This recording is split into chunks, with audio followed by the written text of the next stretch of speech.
All right, what's up, everybody? We are out here at Paul's Automotive in Philadelphia, Pennsylvania. Those of you that have been on the channel for a while know how much stuff over the years we've done with Paulie at Paul's Automotive down here on State Road in Philadelphia, Pennsylvania. We are here today. We brought the Drift V down and we are going to be working on the exhaust and an alignment. My exhaust has been a pain point for me for many years, honestly since I bought this car.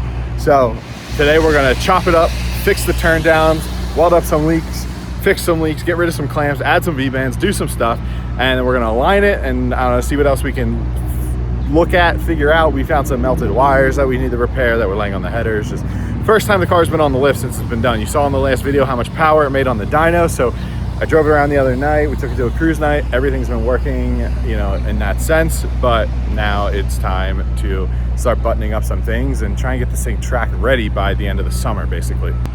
Paulie's dad also picked up this Monte Carlo SS Dale Earnhardt edition, and he got the whole thing resprayed. New emblems, new logos. It's so clean. These cars were quite interesting. 3800 V6, clean car. But let's head inside. Paulie's cutting up some stuff now, and we're just taking the old clamps off. I'll show you what my abomination of an exhaust looks like. So underneath, this car had some exhaust shop special when I got it. So it's a lot of like these pre-flared pipes and then bent up and whatnot. I cut the mufflers, the MagnaFlow mufflers that were on it off, and I very poorly flux welded on these cherry bombs so I would pass tech to have a muffler. So that's why these are on there. And I had these little parts store turn downs that are terrible and they always melt my bumpers. Here's the other side and then it goes down. Now the V exhausts are one piece and they don't separate at any point from the headers to the back. So we're gonna be adding some V-bands in right around the drive shaft flange so that I can drop the back of the exhaust off if I have to remove the drive shaft or, you know, remove the diff, anything like that, make it a little more serviceable. And the goal is to have something much nicer and cleaner looking that doesn't melt the bumper. And then up here is where we're getting rid of these stupid slip joint clamps on the headers that constantly leak. No matter what you do, they leak out of the overlap here. So we're going to be welding in a piece of pipe because we have a 2-bolt flange right here. So we're going to be welding in a piece of tube to replace this so it's all solid, and then we'll have our 2-bolt flange once everything's lined up, and then we'll work down from there. I also got some new donut gaskets here. So hopefully we can try and get to a point where it has no exhaust leaks. That would be fantastic. And then we're going to keep all this stuff like the X pipe and whatnot. We're going to see what we can do as far as getting maybe some better angles on things and whatnot, but that's pretty much all that. And then we're gonna it's already up on the alignment rack, but we're gonna just do an alignment to get this thing squared up where it needs to be. And yeah, so hopefully this thing will have a nice solid exhaust by the time we're done.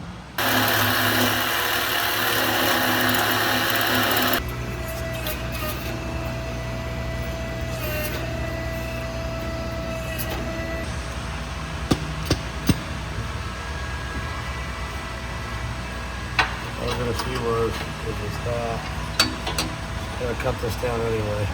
Ah, okay. Do that.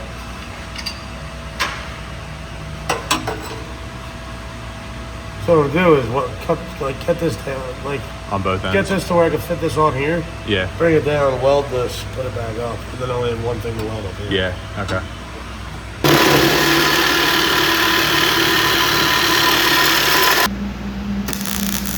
So yeah, the thing is not welded. All right, Paulie's cutting some pipe.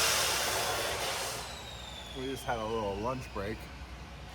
We got this piece made up. Oh, you're still looking at my face. We got this piece made up for this side.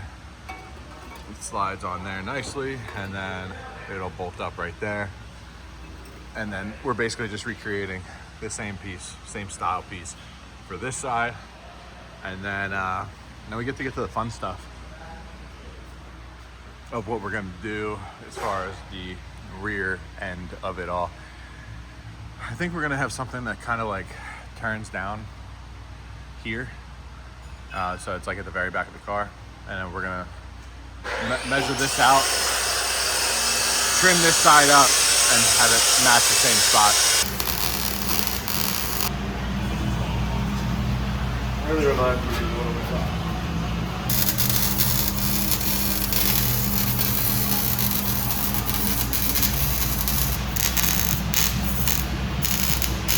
All right, so we got some Amazon V-bands, stainless steel V-bands here.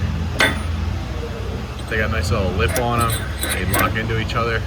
So these are gonna go right here so that the exhaust can be disconnected to service the diff, the drive shaft. Place blown up. Yeah. Oh yeah. Hey, I have no shame. My exhaust work in the past was not the best.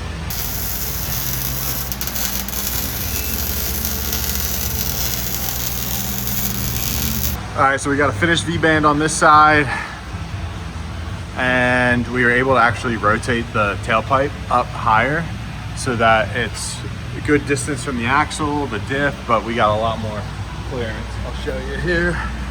Zoom in. You can see the height difference between the two, and obviously we're going to be redoing all this back here. So we were like, oh, we can spin that, get it tucked up. And we're gonna do the same thing on this side, put the V-band on, and then we're gonna use this scrap piece here, which is actually bent almost perfectly for what we need to potentially redo it, or we'll just use that and we'll spin it up and do the same thing, and then redo this whole back area here. All right, so Paulie is welding that side up. It is pretty well lined up with this opening. I cut this opening that ended up a little wider than that one, but the base model bumper I have at home has that opening in it. It's a dual exit, so that's what's going to end up on the car. But so we're just going to try and center this up with there, and you know, I'll figure that out when needed. But yeah, so I like the way it looks with the 3-inch coming out the back. I think obviously we're sticking with it because Paulie's in the middle of doing it. So for this side, we don't have to do as much like custom work. We're gonna keep all this, and then we're gonna weld this muffler around completely instead of booger weld it like I have it. And then we are going to clean all this up, probably cut some of this off. We're gonna have a turn, 90 turn come out, or whatever angle come out, and then step it up to a 3-inch. We decided to, since it's a 2.5-inch exhaust, we decided to step it up to 3 inches. And that's the part Paulie's welding right now, because we were able to expand the pipe to go from 2.5 to 3 inches without needing like an adapter or anything like that. So we'll have 3-inch tailpipes on it, off the 2.5-inch, right out of the muffler we'll go to 3. So good change of sound. Should sound pretty good, and the exhaust sound and everything will be coming out of the rear of the car rather than just dumping underneath. All right, checking in. We got this side done. So obviously you guys saw up until the V-bands. We redid this whole piece here because it was really badly dented from my differential. So we put a new piece in here of scrap that was weirdly bent enough to work. But we kept the same mufflers. And then we got a hanger up here, and then we ended up stepping up to 3-inch. And then we have 3-inch coming out the back here, and we are doing the same process here. Your boy laid a couple beads. We got a little fat right here because this one right here happened when I had a piece of weld burn through my shoe. That felt good. And this is all tacked up as we go for the 3-inch right there. Of course.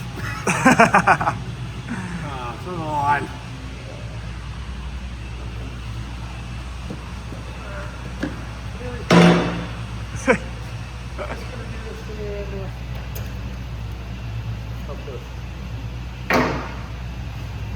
Oh, it's too big. Why? Yeah. Why? Oh, there we go. Oh, there you go. Oh. Cool. All right. I just gotta get that little alignment down a little bit, but yeah.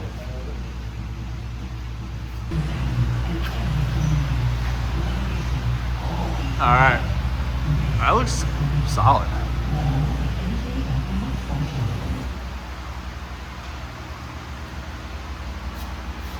It's all good. Alignment time, and then we're gonna move it over to the other lift and finish up welding everything.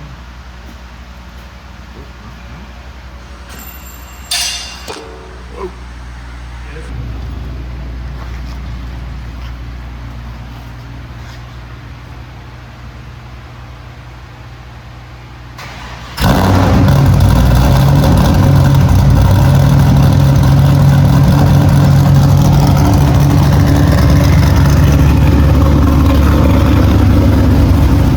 Sounds good. It sounds the same, just out the back. Yeah.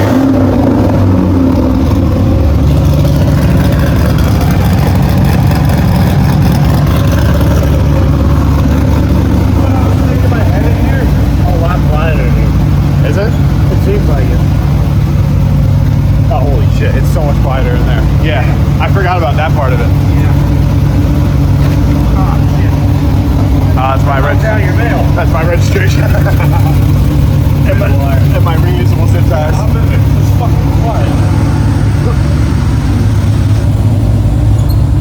Oh wow, it's so much quieter in here.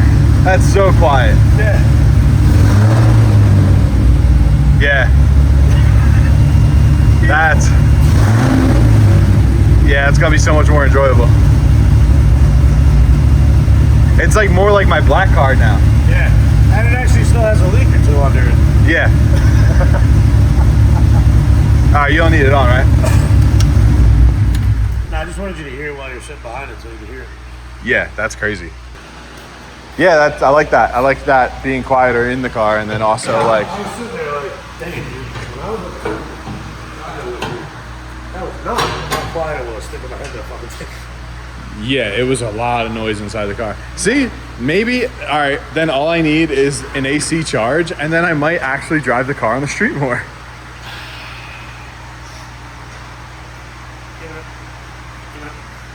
No. No, it's not gonna happen. I might go to more Cars and Coffee. No. It's all there. It's all complete. Dude, I even pulled the condenser out of my parts you want to show car. the firewall in the back? No, it doesn't exist yet. Right. We're not talking about that. I got the sheet metal at home. I got sheet metal at home. I even put a condenser from the parts car in. You know, boy's still gonna follow you. Yeah, for sure.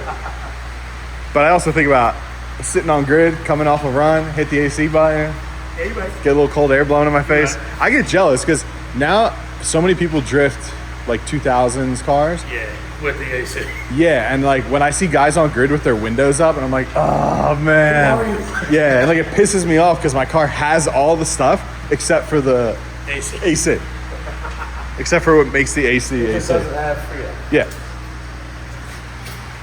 Well, looks like you got something to work on, Bill. Yeah. Okay, Good? we're doing good. All right, so we just aligned the car. It was jacked up. That's probably why I drove like crap. But now we just switched it over to this lift so that Paulie could get to the outsides of the pipes that needed to be finish welded because with the drive-on lift, he couldn't reach it. So now he can get up in there on the outsides and finish up our clamp replacements. And then the V-bands are good, and then finish up out here where the tip is. But it looks good, sounds good. It's crazy how much volume it pulls out of the inside of the car. So maybe I'll be able to hear the blower while I'm driving, that'd be nice. But now all the sound is gonna be behind the car. So take it as a win.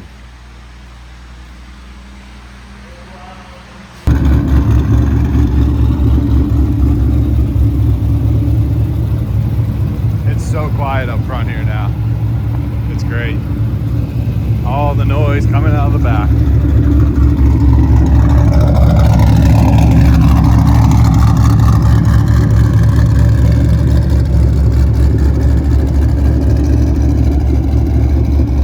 Our exhaust is complete on the V.